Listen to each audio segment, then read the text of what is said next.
You might catch yourself sliding in and out of a hallucinatory state after just relax and enjoy it. Just relax and enjoy it. This is an experiment in mind formation. Information. Forming, controlling, operating your mind and your brain.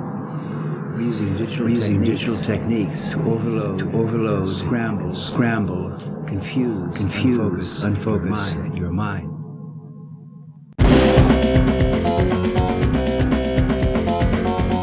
The natural state of the brain is chaos.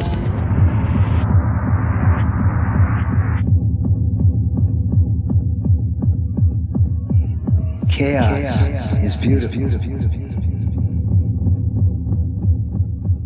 Joel Bouchard, what's up, dude? Not much. How's it going? It is going, man. Just reeling in the eventual onslaught of the holiday tomorrow.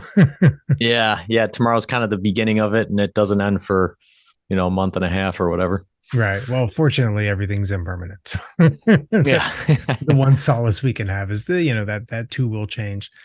Right. So the way I like to just generally get started is just kind of introduce yourself and, let people kind of know what it is that you do. And I know you've got a podcast and, just tell us about yourself, man. Yeah. So Joel Bouchard, I'm the host of the Philosophy podcast from Nowhere to Nothing. I'm a PhD student in psychology. I'm a musician. I've got some albums online. The most recent one is All We Are. I just finished writing a novel. It's not out yet, but hopefully this summer it'll be published. And, just doing a bunch of different stuff. I paint, do some 3D printing. I'm a production manager for a manufacturing company. So that's kind of the basics. It seems like you are excellent with time management, it would seem. Yeah. Yep. It can be difficult to fit everything in, and I'm married and have a pretty active social life as well. So every once in a while, the wife has to rein me in a little bit, say, "Hey, listen, you're spending too much time podcasting or whatever it is." But for the most part, everything works out pretty well. No kids? No, nope. Yeah, that's fortunate that I don't know if you can get anywhere near the amount of stuff that you do done if you had children. No, I don't think so. Yeah, I me neither. No kids. And I still don't have the time management skills that you seem to have, but maybe one day. Haven't got them at 42 years yet, but we'll keep working on it. Yeah. So you said you're a PhD student for psychology. What drew you to that? So I think that philosophy drew me to it, because there's this sort of paradoxical feedback loop between the two, right? Where the academic discipline of psychology comes out of philosophy, philosophizing about how people think and that sort of thing. Right. But then philosophy arises from our human psychology, right? If we didn't have the brain structures that we had, we wouldn't be able to philosophize. So the two kind of mutually reinforce each other, and it's interesting to examine where they meet and to draw the distinctions, compare and contrast the two. Right. Yeah, that's for sure. Yeah, I love philosophy. It was my absolute favorite class when I was in school. So, but yeah, and I'm actually going back to school, pursuing a master's degree in psychology. So, one step at a time, right? One step at a time. Yeah. So, what got you into philosophy? Well, probably the same thing that you did. It was, it was a college class that I took. I went into it not really knowing, what to expect or what philosophy was like, thinking it was something with, dusty old books and guys with big beards who are angry at the world or something.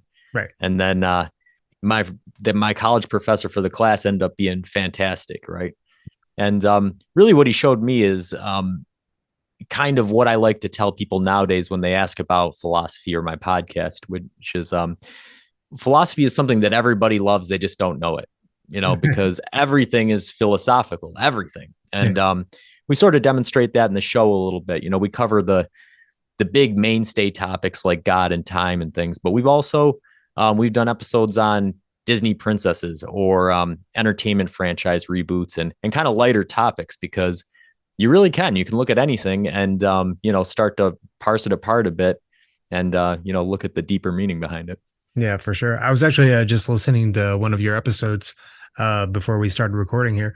It was and what drew me to it was you did an episode on Blaise Pascal, and that quote of his, all of humankind's problems stem from his inability to sit in a room quietly by himself. Yeah. That's, like, always stood out for me. I'm a Dharma practitioner and a practicing, I really like to call myself a Buddhist because I don't like really putting labels on anything. But yeah, that quote has always just stood out to me, and like, because there's a lot of truth in that. Yeah, there really is. I've just recently started doing some Zen meditation, and I'm much like you. Like, I don't consider myself a Buddhist. I don't really like putting labels on it, but no, it really drives that quote home, because the second you sit down and you try to just focus on your breath and your immediate surroundings, then every single thought that you've ever had pops into your mind, and trying to just brush them off and not get caught up in them. It's one of the hardest things to do cognitively. It really is. Yeah, absolutely. It's like, I think people go into meditation with this large misconception of like, one of the biggest things that I hear, I facilitate some groups and kind of teach meditation and stuff. And one of the biggest complaints that I have from people are, they're like, oh, I can't meditate because I can't stop thinking. It's like, yeah, me neither, man. Like, good luck with that. Yeah, it doesn't happen. It's that constant returning back to the breath. That's the practice, is like noticing when the mind has wandered and then like, oh, there it goes again, and then inviting it back. Yeah, I think it's that focused attention. And then I think there's also that aspect of not getting frustrated with yourself, because and I think those two things, if you can get a handle on those two things, that's when the positive aspects of the practice sort of manifest themselves in your day-to-day life outside of meditation. That's when all of a sudden you start to notice, hey, I'm kind of living in the present moment instead of thinking about the past or the future all the time, or just reacting to stuff. I seem to have a handle on identifying what is actually happening now. And I think that stems from being able to identify in meditation, being able to identify when you're getting caught up in a train of thought and not beating yourself up over it. But. Right. Yeah. And without attaching any kind of like narratives or stories to anything, right? Like, just experiencing the experience as the experience without any of the added blah, blah, Yeah. Which we love to do as people. We love a good story, and the mind loves to create good stories. Yeah. So what got you in, like you said, you recently started getting into like Zen and that practice? Yeah, fairly recently. And that's more just an extension of the interest in philosophy than anything else. I think that, like most people, I started philosophy with the Greeks, and then from there, kind of your typical Western theologies and philosophies sort of sprung out of that. So looking at some of the Eastern traditions followed a little bit later. But almost immediately they started to ring a little bit more true to me than a lot of the philosophies and theologies that we have in the Western world. Just this idea that specifically for me, Taoism, I think Taoism is the most appealing to me. Just this idea that, there's this way, and the universe has this sort of cohesiveness to it, but it doesn't have to be a personal thing. It doesn't have to be something that is, intimately involved. It's more something that you're trying to discover out there. That it seems like the way that we struggle through life and the mysteries that we see, just from a personal to a metaphysical level, seem to say, yeah, there seems to be some order, some sort of path, but doesn't necessarily feel like it's a personal thing in a lot of ways. Right. Yeah. It's like we're all kind of going through the same stuff, and that's one of the things that I really love about Buddhism in general, is like the Buddha started with suffering. He's like, hey, we're all going through this. Like, don't take it personally. Yeah. But yeah, so it would actually make a lot of sense that you were kind of drawn to Zen, because at least as far as my knowledge, Zen is essentially a hybrid of like Theravadan Buddhism and Taoism.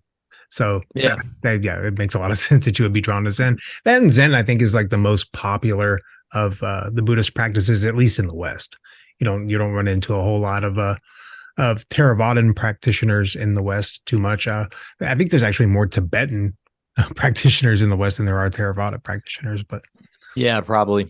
Yeah, I don't know. Something about the Theravada just kind of drew me in. It feels like it's the most practical. It's just it doesn't have a lot of the esotericism of Tibetan Buddhism. And but I actually I sit with a Zen monk on occasion, and he's pretty cool. He's a interesting guy to have a conversation with. But yeah, I really love the regimentedness. That's not even a word, but just the strictness of the Zen practice is kind of always been an interest to me. What do you feel like? Is that appealing to you in some way? Yeah, I think it is. And I think that comes back to, like the time management thing, right? I think that for me, there's an inherent part of my personality that likes the challenge of things. I always like to be doing something that I'm new at, and then I like to keep the things that I've learned going, and trying to participate in things. And part of that comes down to discipline and regimentation with certain things, right? I eat the same thing every day, right? I've only got 3 colors of t-shirt, right? So that I don't have to spend mental energy on those sorts of things. I can focus on other stuff. So yeah, I think that Zen appeals to me in that same way, right? Everything has to be just so. And if it is, you can really kind of expand into a different mind state, but there's a lot of work involved with it. It's not, people think meditation, they think very calm and relaxed, but it can be very active, very active thing. Yeah. Actually the same Zen teacher that I sit with on occasion says, yeah, meditation's more like sitting on a bomb and waiting for it to go off. Yeah, it really is. Kind of been my experience. But you've got a military background, right? Yeah. Yep. Yeah. You were in the Army, I believe. Right. Yeah. So I was in the Army for 7 years. What was that experience like for you? My grandpa said it best. He said it's $1 million experience that I wouldn't give a wooden nickel to repeat. Right. So there's a lot of cool things. Met a lot of neat people. Did a lot of things that you wouldn't be able to do anywhere else. But 7 years was enough. I wasn't interested in making a career out of it. I wasn't interested in going any farther than that. But right. Yeah. It wasn't bad for me. I don't think of myself as being a full blown soldier. I never got deployed anywhere. So it was mostly training exercises and stuff that I did. But I got a couple medals for, just different things. So, did a lot of stuff within a training environment, but I was never exposed to anything, real dangerous or out there. Right. Yeah. It seems from my experience that the more people with the military background are drawn to the Zen practice because of the way it is so precise, and like everything, like kind of like you said, everything it needs to be just so. And I think that having a military background and Zen practice kind of translates one to the other pretty well. Yeah, I think so. Yeah. So one of the things that I was listening, as I said, was just listening to that episode on Blaise Pascal, and you and your co-host, which I guess was your former philosophy teacher. Yeah.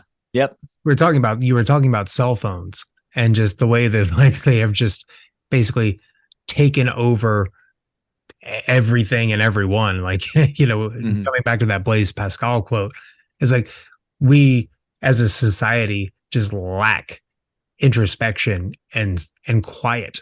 And, there's just this buzz of distraction. Like if you are looking for a distraction, well, the world is a cornucopia of distracting addictive behaviors. And I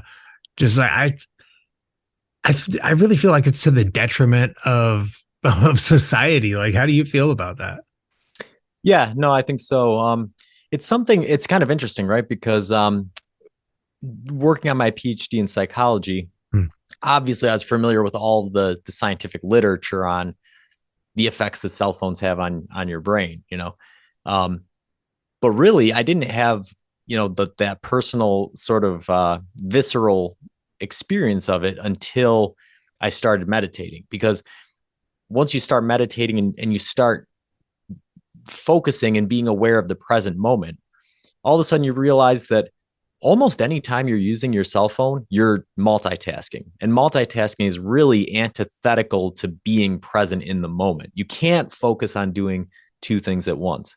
And so, cell phones are tools, and they do great things for us. And I'm not a Luddite or anti-technology in any way.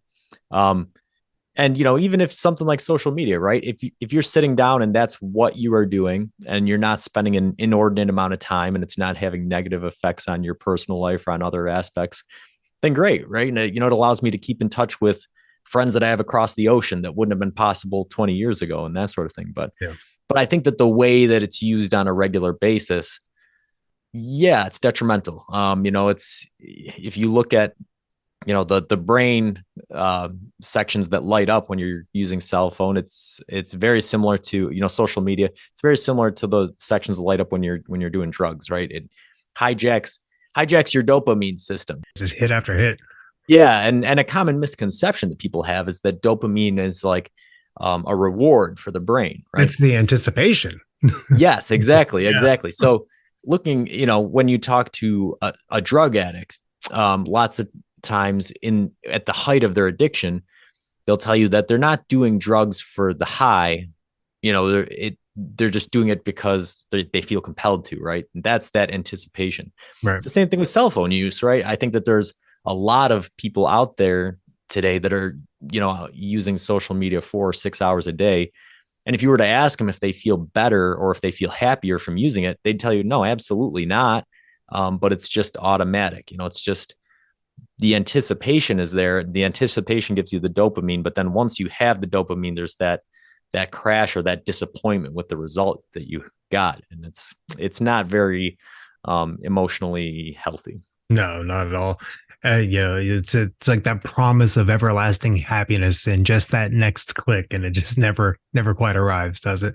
Yeah. Yep. My big thing is like just the way that, kids now are like I said, I'm 42 years old and I grew up, in the 80s, and I didn't have a cell phone until I was in my 20s, but like kids that are just growing up with them now, it's like, it's just so damaging. Like my girlfriend has two daughters, they're 14 and 16, and just, it's like, it's such an all-consuming thing for them. And it's, when I was a kid, all we had to compare ourselves to were the people closest to us. And now like these kids are comparing themselves with the entire world. And it's like, you can see just the damage that it creates. And it's like, God, what do we do about it? It's like, where we have kind of like painted ourselves into a corner, so to speak. Yeah. There was an Ivy League psychology professor that came out last week or maybe the week before. And somebody asked him, what's the best thing you can do for the mental health of your child growing up? And he said, delay giving him a cell phone as long as possible, and, that's the truth. I know that it changed things for me when I got my first cell phone in my teens. Right. And I can't imagine at a young age when you're still developing, the kinds of effects it would have on you. But I see it with my nieces and nephews. Right. And so I try to divert that some ways. My nephew just had his birthday and I gave him it was like a handheld microscope. It's kind of cool. So you can go around looking at stuff, So, and that's a good distraction, right? Because, I remember being a kid and looking under the microscope and things were so neat. But you can't take a microscope everywhere with you. But now they got him handheld, so he's running around looking at tree bark and everything else. And he thought that was really neat. But yeah, I think that the artificiality of it is damaging, right? Because the world is a really cool, interesting place. If you look up, if you look up from your screen, it's super cool, and I think it's healthy to engage with the outside world. Right. Yeah. I remember growing up and just having this like natural curiosity about the world, and which I think all children do. They just have this, they're naturally curious. That's why kids ask so many questions. And it's like, I just don't see that anymore. It's like they're just so consumed with the phone, man. It kind of drives me nuts a little bit. Yeah. I mean, like, and literally, if you try to take a cell phone away from a teenager, it's literally like depriving a drug addict, like watching them just freak out. Like, it's pretty insane to watch. And unfortunately, I've had to see it a few times, but here we are. So, you said, well, we were talking about your podcast, and you said you've covered some, topics like God and religion. Let's talk about that a little bit. Like, what are your views on God? One thing I make sure to spell out on the podcast is that, we don't bash anybody for any of their beliefs. Yeah. And there's a good reason for that, right? I'm getting a PhD in psychology, right? So that's psychological science. Mm-hmm. So I have to conduct science, right? I have to do statistics, and I have to follow the scientific method and that sort of thing. And so one thing that learning about all of that teaches you is that science will not answer all of your questions, right? And some people do. They have a religious faith in science, and that's not healthy, right? Or accurate. I agree. Science can answer certain questions, and there's other questions that it can't answer. So when it comes to metaphysical questions, those are outside of the realm of science. So anybody of any belief, unless they're saying something that can be contradicted by science, I'll let the claims go, even if they seem outlandish, right? Because if you believe that there's a flying spaghetti monster that created the Earth 6,000 years ago, but somehow stretched starlight from 13 billion light years away to reach us here sooner, and buried dinosaur bones, even though they never actually existed. That seems really weird and kind of cruel, but if the flying spaghetti monster is God, he could do it. And that's possible. So the rules don't apply when you get out there. And that might bother some people if reality wasn't already as weird as it is. What science can already tell us about reality is super weird. So, when you talk to people who have religious or philosophical views that sound outlandish, you go, well, sometimes the truth is even stranger than the fiction. But as far as I go, I'm pretty split on it. I think that, we have a pretty good understanding of how the universe is unfolded. And that involves a lot of weirdness. Like I said, there's, the anthropic principle that states that, hey, if you look around, actually things seem super finely tuned for us to be here. And that seems to indicate that there's a designing force like a God. It's like Paley's watchmaker analogy. Yeah. Yeah. So, a lot of religious people like to use that to sort of bolster their case. It could be true. I think, there's obviously some good evidence for it. But it could be just a matter of false perspective, right?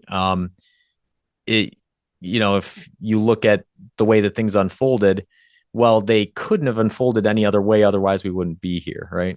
And, some scientists like to use multiverses to explain why we're in the one we're in. And, there's all kinds of different weird things that go on out there. And I think it all stems from people wanting to know, right? And I think that I'm a bit of an oddball because I think that a lot of people that are deeply philosophical are sort of similar, where it's not about knowing so much as exploring, right? I like the mystery. I like not knowing. I think that that's super cool, right? I think that, what are the chances that this would be reality, that you wouldn't have the answers to anything you'd look at? When you go to find an answer, you just find 10 more questions, right? At every level, at the small levels, at the large levels.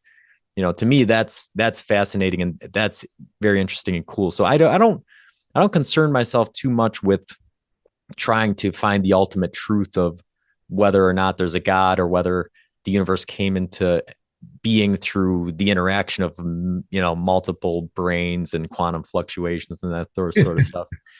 Either way is good with me. And I love thinking about them. I love thinking about how it would unfold and what the implications are. But the fact of the matter doesn't bother me too much. That's a wonderful answer, and honestly, that's quite literally the same answer that I give most people. It's like I don't really concern myself with that too much. It's like here we are. Yeah. And yeah, there's a difference between not being concerned with it and not thinking about it. Because Right. It's almost diametrically opposed, actually, right? Because I think about it all the time. But just what the answer is doesn't concern me much because I know I'm not going to know. Yeah. Whereas a lot of people who believe that they know the answers never really think about it, right? They believe what they're told based upon the paradigm that they subscribe to, but they never critically examine or reflect or consider the implications of their beliefs. So yeah. I think that's another one of the things that really drew me to like Buddhist practice is that it's a non-theistic religion. It's like, hey, and the fact that it even got put in the religion box to begin with is kind of unfortunate.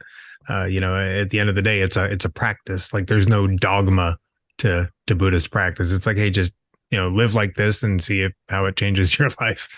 There's nothing you're asked to believe.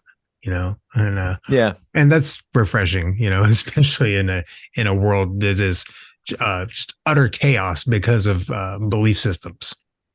Yeah, I think from a practical standpoint, from how you want to live your life, it's perfect, right? And all the other religions, right?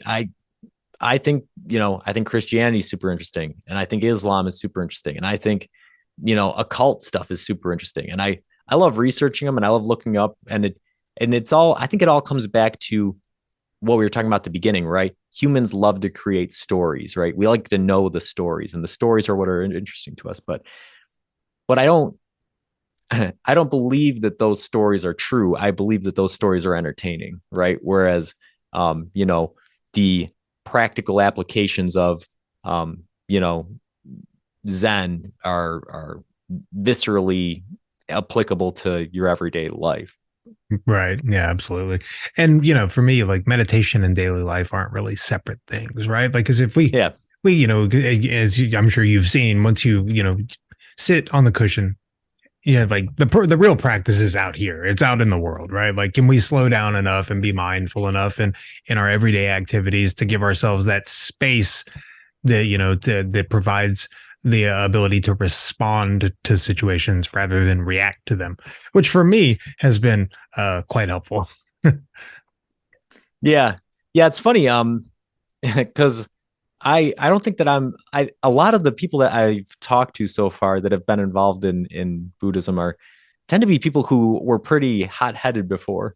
And that's really wasn't the case with me. Like, my friends refer to me as the robot. Like, I'm pretty emotionless and rational to begin with.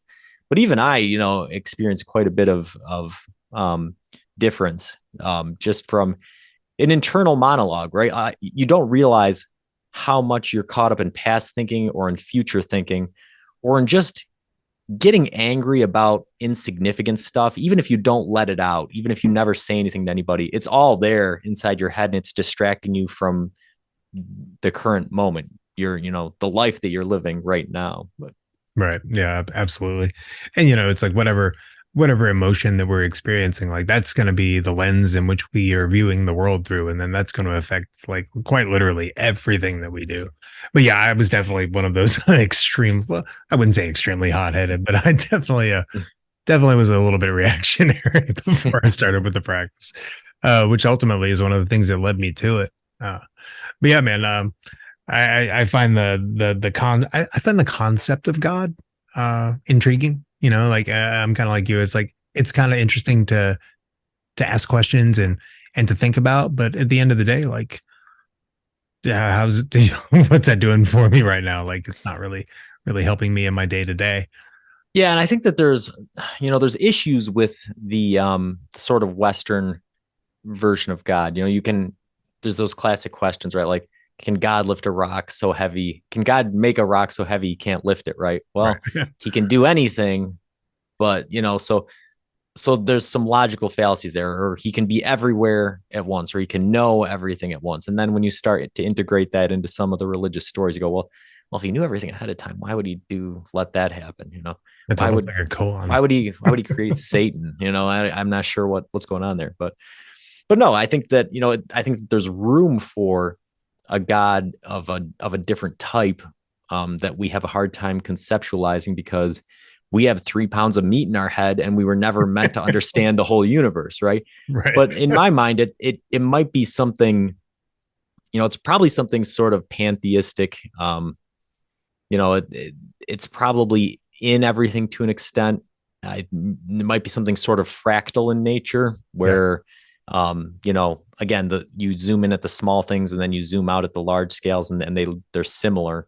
It might be this repeating pattern, that has some sort of design or intelligence behind it. But I don't think that, I don't think it's going to fall into the classic sort of, conception of, oh, well, God's just a super powered human out there. Right. I don't think it's, it just doesn't add up. But. Yeah. No, that's never added up for me either. And the more I've gotten into just, I don't know, exploring, different other religions. And I've recently, as I said, I am a Dharma practitioner. I hesitate to, wear the label Buddhist or anything, but I've got some friends that are very into Hinduism and started kind of, really delving into that more. And that's kind of where we see that idea of, the fractal God, right? Like where God is in everything. And everybody that you meet is just this incarnation of God, and everything that you see is this incarnation of God.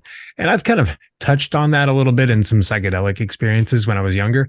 And maybe they're onto something. I don't know. Yeah.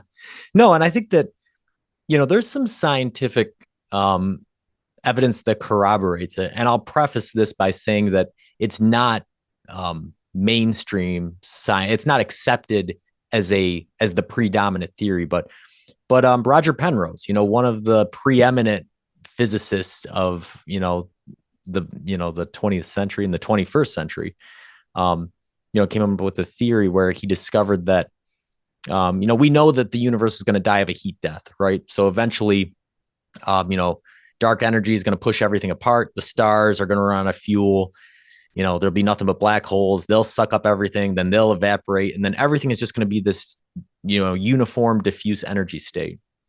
What Penrose found out is that if you do the mathematics at the end of time, 100 trillion years from now, and everything is in this diffuse energy state, the mathematics for that gigantic diffuse universe are identical to the pre-Big Bang conditions, right? And so what's to stop a quantum fluctuation from creating a new Big Bang? And on the flip side, right, the Big Bang, the physics of the Big Bang, when you look at the mathematics of it, are identical to a black hole, which our universe is full of, right? These mysterious things that not even light can escape from. Well, what's the chance that on the other side of that event horizon, there's a new universe, right? And so I think that sort of, again, neither one of these, I'm not saying that these are scientific fact, right? We can't study these things in a way that can prove that type of thing, but just the thought experiment and what the theory points to is that idea of that fractal kind of universe where things just sort of propagate and come out of nothing and into something and then back into nothing and then out again. So yeah. Yeah, man. And it's things like that I feel like people just especially kids, I feel like children are just being crushed into a monotonous oblivion by first of all cell phones, and second of all by the school system. Just the way that it's designed it doesn't promote curiosity, right? It's designed to create worker bees and nothing more. And it's like, and just it drives me nuts, man. It's just, yeah. Because like I said, my girlfriend has 2 kids and they're just miserable going to school. Like they're like they know it's total bullshit, at this age, and they're like, it's driving them crazy. Yeah, I was homeschooled from the 3rd grade. And so that's not something that I promote for everybody, right? Because I had a smart mom and my mom knew when to hire tutors to teach me stuff that she didn't know. And my mom knew how to get me involved in extracurricular groups. So I socialized right. And I saw a lot of homeschool kids that did not turn out great. Right. But one thing that it did allow me to do is that my mom sort of instilled that sense in me, right? That school wasn't 8 hours a day, right? Learning happened all the time. You know, Right. we were going to museums after hours. And, you know, that's the thing is that, you know, if you go to a museum and your mom's like, look at these dinosaur bones. Aren't these things awesome? You're like, yeah, this is awesome. And then you're running around reading all the placards and all of a sudden the whole world is cool, right? That's, you know, and I was talking with a friend of mine and, you know, he's got a couple little kids and he said, kids are born that way. You know, you have to snuff that out of them, Yeah. you know, and unfortunately, that's what the education system can have the effect of, you know, can have that effect on kids in some ways. But Yeah, that's definitely what I'm seeing. And another thing that I'm seeing is, you know, like between the 8 hours a day that they're there and then the glut of homework that they're given, they have no time to really pursue their own interests or even know what their own interests are. You know, they don't have the time to really explore anything other than what's set in front of them. And they're told that, you know, this is what you have to do, you know, and that sucks, you know, like, cause I would have never gotten into, you know, philosophy or music. I know you're a musician as well. And like, you know, just having like the time available to be able to dabble with that and like really like find things that I enjoy and things that I love and things that capture my interest. And it's just it just gets beaten out of them now. And it's like I mean, it kind of always has, you know. Yeah, I know it was when I was going to school as well, but I feel like it's just gotten worse and worse and worse. And I feel like we're just in this cycle that it's like, when is that, you know, I hope to see a change, but I don't feel like that's gonna happen, you know. yeah, no, there's some research to back that up at the college level. I saw a study just recently where they polled kids. It was in like 1948 or 1952, something like that. And they asked, you know, kids, what's your primary motivation for going to college? And, you know, back around 1950, it was something like 60% of the kids answered to become a well-rounded person. They repeated the study in 2010, I believe, and 92% responded to make money, to make more money, right? So you went from over half of people saying that they wanted to go to college to learn new things and to become a well-rounded person and to discover what it was that they liked, you know, to do and what they thought was interesting in the world. And, you know, 60 years later, you know, 92% it said it's just about the money, you know, and that's a sad state for higher education to be in because, you know, that's not what it was intended for. And it's sort of a, you know, it's a disservice and a misuse of its capabilities. But. Right. Do you feel like the way that society is kind of designed and the way that it is going has kind of fostered that? Yeah, I think so. You know, it's and you know, it's always a two-way street. You know, we can blame society for the way it's set up, you know, capitalism or, right. You know, the sort of implicit caste system of, you know, the way things are laid out and whatnot. But at some level, there is some individual responsibility for, you know, breaking loose of that. Right. And, you know, I'm an example of that. Right. So yeah. I'm somebody who, you know, I've designed my life. So I'm just always doing something that I want to do, you know, and I take that into account with my job too, right? I love my job and I've been offered $40,000 more a year to go do something else, but I like what I do. And money doesn't mean as much as people think it does. You know, there's a study in the news this week that a third of millionaires are living paycheck to paycheck. They don't consider themselves wealthy, right? Because, you know, you make more money and you spend more money. Yeah, that's the way. Yeah, that's the way that the system is set up. So, is the system set up to impoverish you and to, you know, make you sort of a mindless worker? Yes, and that's terrible. But you do have agency and autonomy to do something else. 100%. I can't agree with that more. It's like, yeah. And once I think once you acknowledge that, yes, it is set up that way. And do you want to live your life that way? Like, you do have the choice, and it may mean making less money. It may mean, not having the nicest car. I mean a million other things, but like, what like, it's really like looking at your values and like, well, what do you value? Do you value money? Do you value status? Or do you value exploring the world? Do you value curiosity? Do you value your own education? Yeah. And I think for me, it's time, right? Oh yeah. Because time encompasses all of those other things. And so that's the thing, is like, I'm a very calm, reserved person, but the one thing that my wife gives me a hard time for is she likes to, what she calls a dilly. She likes to dilly dally, right?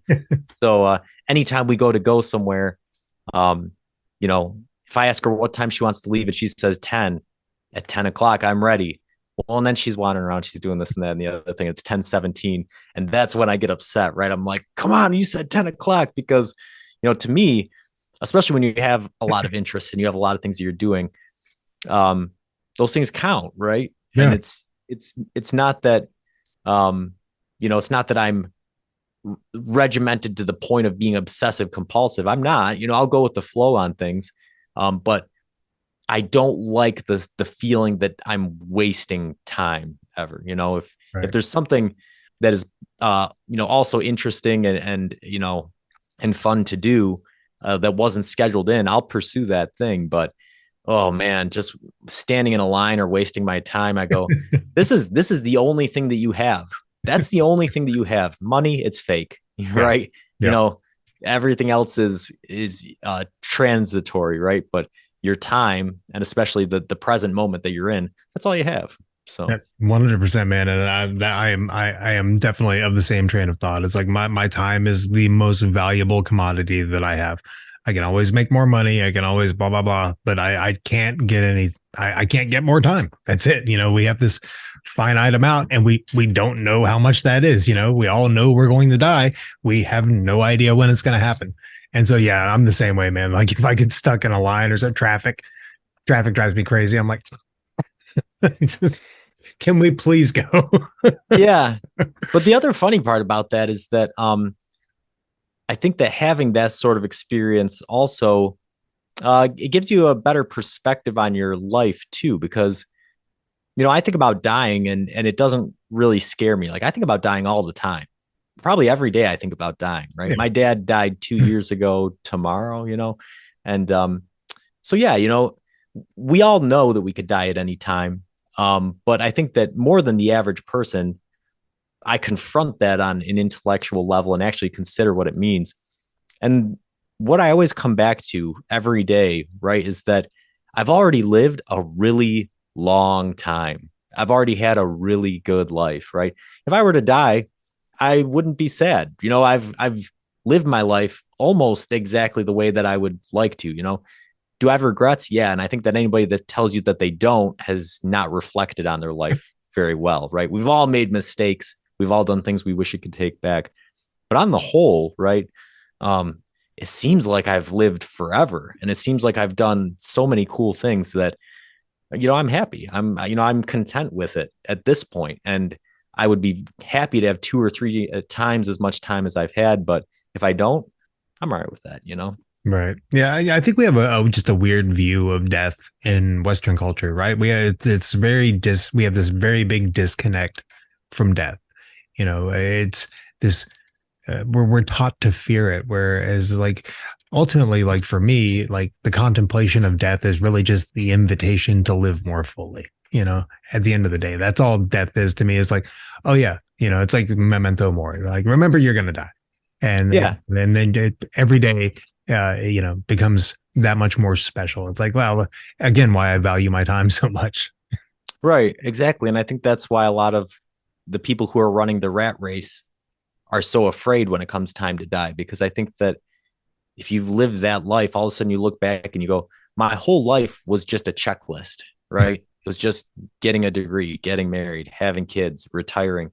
And now I'm at the end of it, and I don't have I never connected with what I was doing, you know, and I can understand why that would be a really frightening thing. But yeah, for sure. I think that's probably a good place to wrap up, man. All right. We've gone through God to death, so why not leave it there? Well, hey man, thank you for taking the time to do this. Where can people find your podcast at? Yeah, it's out. I mean, anywhere you listen to podcasts, you'll be able to find it. It's From Nowhere to Nothing. And we talk about all kinds of stuff, from the big topics like we talked about today, down to individual philosophers, down into, you know, the fun topics. So yeah, check it out. Awesome. Thank you so much, man. Yeah, thanks for having me on.